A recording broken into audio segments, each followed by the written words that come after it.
Hello students, welcome to my channel Gyan Ganga. Students, स्वागत है आपका हमारे चैनल ज्ञान गंगा पर। और क्लास 7 का ये टॉपिक हमारा स्टार्ट होने जा रहा है क्लाइमेट के बारे में। तो चलिए जानते हैं कि भाई क्लाइमेट क्या होता है।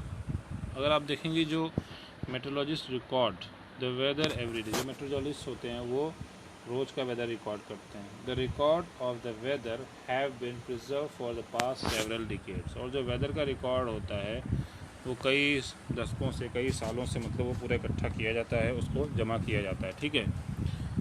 These help us to determine the weather pattern at a place. और इससे ये पता लगता है कि किसी पर्टिकुलर प्लेस पे क्या वेदर पैटर्न चल रहा है बहुत लंबे सालों से। ठीक है।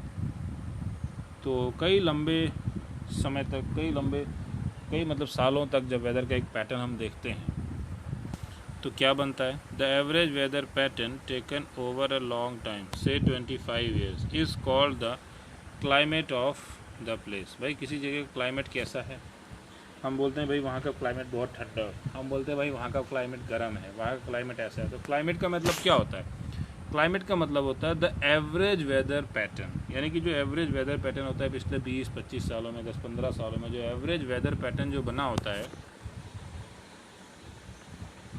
Is called the climate of the place. वो जो है क्या है, क्लाइमेट होता है उस प्लेस का। तो क्लाइमेट क्या होता है? एक तरह से एवरेज वेदर होता है जो कई सालों तक का होता है। ठीक है। जो कई सालों का एक एवरेज निकलता है वेदर का, उसके हिसाब से पता लगता है कि हाँ किसी पर्टिकुलर प्लेस में ठंडक रहती है या गर्मी रहती है, तो वो वहाँ का क्लाइमेट कहलाता है। ठीक है। If you find that the temperature at a place is high most of the time, अगर हम देखते हैं कि किसी प्लेस पर टेम्परेचर जो है ज़्यादातर समय क्या रहता है, हाई रहता है, then we say that the climate of the place is hot. तब हम ये कहते हैं कि उस प्लेस का क्लाइमेट जो है वो हॉट है।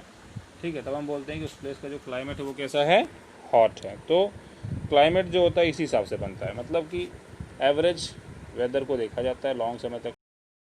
अगर किसी एक पर्टिकुलर प्लेस पे क्या हो रहा है कि बहुत लंबे समय से वहाँ गर्मी ही गर्मी ज़्यादा रहती है, वहाँ टेम्परेचर ज़्यादा रहता है, इसका मतलब हम ये कह सकते हैं कि वहाँ का क्लाइमेट कैसा है, हॉट है। इसका मतलब हम ये कह सकते हैं कि वहाँ का क्लाइमेट कैसा है, हॉट है। ठीक। If there is also heavy rainfall on most of the days in the same place, then we can say that the climate of the place is hot and wet. अगर मान लो वहाँ बहुत ज़्यादा बारिश भी होती है, साथ में ज़्यादा दिन में अगर वहाँ बारिश होती है मोस्ट ऑफ द डेज, तो हम कह सकते हैं कि वहाँ का क्लाइमेट हॉट और वेट दोनों है। तो क्लाइमेट हॉट और वेट दोनों हो सकता है। ठीक है।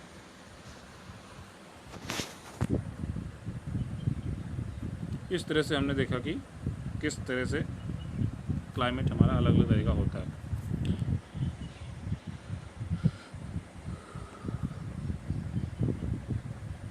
अब हम देख रहे हैं कि टेबल 7.2 और 7.3 we have given the climatic conditions at 2 places in India.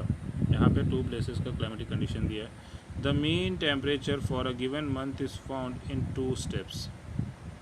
जो मीन टेम्परेचर होता है एक गिवन मंथ के लिए, वो 2 स्टेप्स में मिलता है। First we find the average of the temperatures recorded during the month. सबसे पहले हम पूरे टेम्परेचर का एवरेज निकालते हैं कि पूरे महीने में कितना एवरेज टेम्परेचर रिकॉर्ड हुआ है। ठीक है।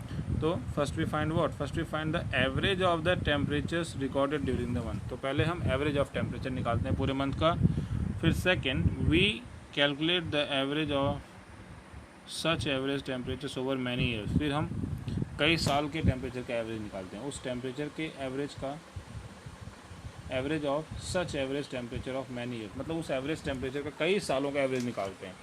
That gives the mean temperature. इससे हमें क्या मिल जाता है, मीन टेम्परेचर मिल जाता है। ठीक है। इससे हमें मीन टेम्परेचर मिल जाता है। The 2 places are Srinagar in Jammu and Kashmir and Thiruvananthapuram in Kerala.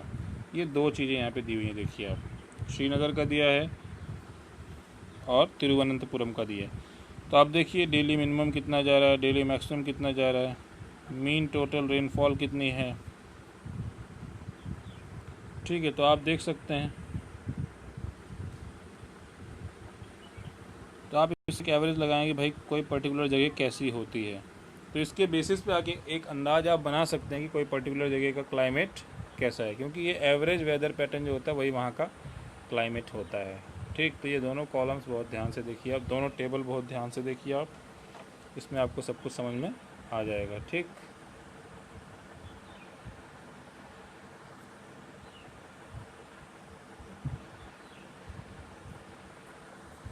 अब जो दोनों टेबल्स आप देख रहे हैं, तो हम क्या कह सकते हैं, हम देख सकते हैं कैसा क्लाइमेट का डिफरेंस है जम्मू और कश्मीर में और केरला में। तो हम देख सकते हैं कि कैसे मतलब क्लाइमेट का डिफरेंस है जम्मू कश्मीर में और केरला में।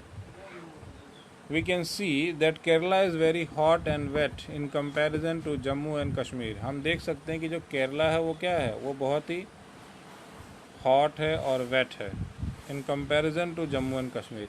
तो जम्मू एंड कश्मीर के कंपैरिजन में जो केरला है वो क्या है, हॉट और वेट है। ठीक है, हाँ, which has a moderately hot and wet climate for a part of year. तो जम्मू एंड कश्मीर में क्या होता है, moderately hot and wet climate होता है पार्ट ऑफ द ईयर। कुछ पार्ट ऑफ ईयर में वहाँ पे moderately hot and wet climate होता है जम्मू कश्मीर में।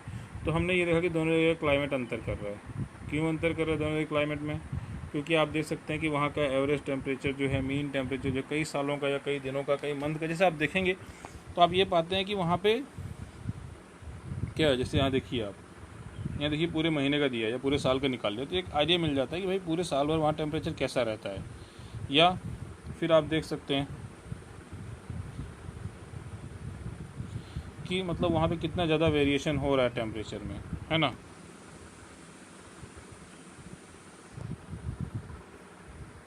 तो इससे हमें पता लगता है कि वहाँ का क्लाइमेट कैसा होगा। तो इसी हिसाब से निकलता है सब कुछ ही।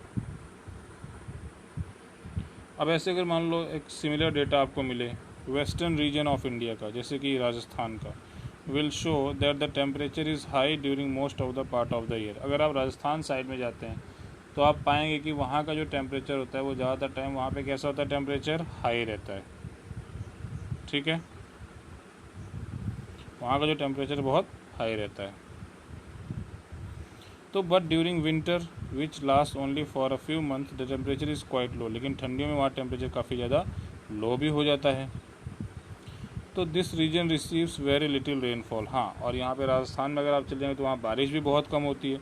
तो this is the typical desert climate. ये कैसा होता है, एक टिपिकल डेजर्ट क्लाइमेट होता है, मतलब ये एक डेजर्ट का क्लाइमेट होता है जो काफ़ी अलग होता है। तो ये हो गया डेजर्ट का climate. It is hot and dry. तो डेजर्ट का क्लाइमेट कैसा होता है, हॉट एंड ड्राई। तो हॉट एंड ड्राई क्लाइमेट कैसा होता है ये भी आप याद रखिए। ठीक है, the north east India receives rain for a major part of the year. अगर आप नॉर्थ ईस्ट में चले जाएँ, मतलब कि अरुणाचल प्रदेश, सिक्किम, उस साइड अगर आप चले जाएंगे तो आप देखिए कि वहाँ पर ज़्यादातर टाइम पे बारिश होती है। Therefore we can say that the climate of north east is wet. हम ये कह सकते हैं कि नॉर्थ ईस्ट का क्लाइमेट कैसा है, वेट। भाई जहाँ बहुत ज़्यादा बारिश होगी वेट होगा, जहाँ बहुत ज़्यादा गर्मी होगी, बहुत कम बारिश होगी, तो वहाँ हॉट एंड ड्राई होगा। जहाँ बहुत गर्मी होगी और बारिश भी होगी तो वहाँ हॉट एंड वेट होगा। तो इस तरह से देखिए सारे क्लाइमेटिक कंडीशन जो होती हैं सारी अलग अलग होती हैं। ठीक है, तो देखिए इसको आप अच्छे से पढ़िए, अच्छे से समझिए, इसके बेस पे जितने आप क्वेश्चन आंसर सॉल्व कर सकते हैं सॉल्व करिए, और जो भी डाउट्स हो पूछिए, और ये समरी पढ़िए, इसके बेस पे जितने क्वेश्चन आंसर्स आप सॉल्व कर सकते हैं सॉल्व करिए। तो ये यहाँ तक हमने डिस्कस कर लिया है कि किस किस तरह का क्लाइमेट हो सकता है, वेट हो सकता है, हॉट एंड ड्राई हो सकता है, हॉट एंड वेट हो सकता है। ठीक है ना, कोल्ड क्लाइमेट हो सकता है, जैसे जम्मू एंड कश्मीर है वो कोल्ड क्लाइमेट है। हिमाचल प्रदेश है, वहाँ भी देखिए कोल्ड क्लाइमेट होता है, वहाँ गर्मी का कोई मतलब ही नहीं होता है। ठीक है ना, तो इस तरह से आपको ये पूरा समझना है। तो इसके बाद देखिए नेक्स्ट टॉपिक आ रहा है, वो आ रहा है क्लाइमेट एंड एडेप्टेशन। तो क्लाइमेट एंड एडेप्टेशन एक नया टॉपिक है, इसको हम नेक्स्ट प्रेजेंटेशन में स्टार्ट करेंगे। ठीक है, तो इससे पहले आपने ये पूरा समझ लिया किस किस तरह के क्लाइमेट क्या होता है, किस किस जगह क्लाइमेट कैसा होता है, किस इसके एरिया में किस एरिया में इंडिया में क्लाइमेट कैसा कैसा होता है। ठीक है, तो ये सारा आपने समझ लिया है।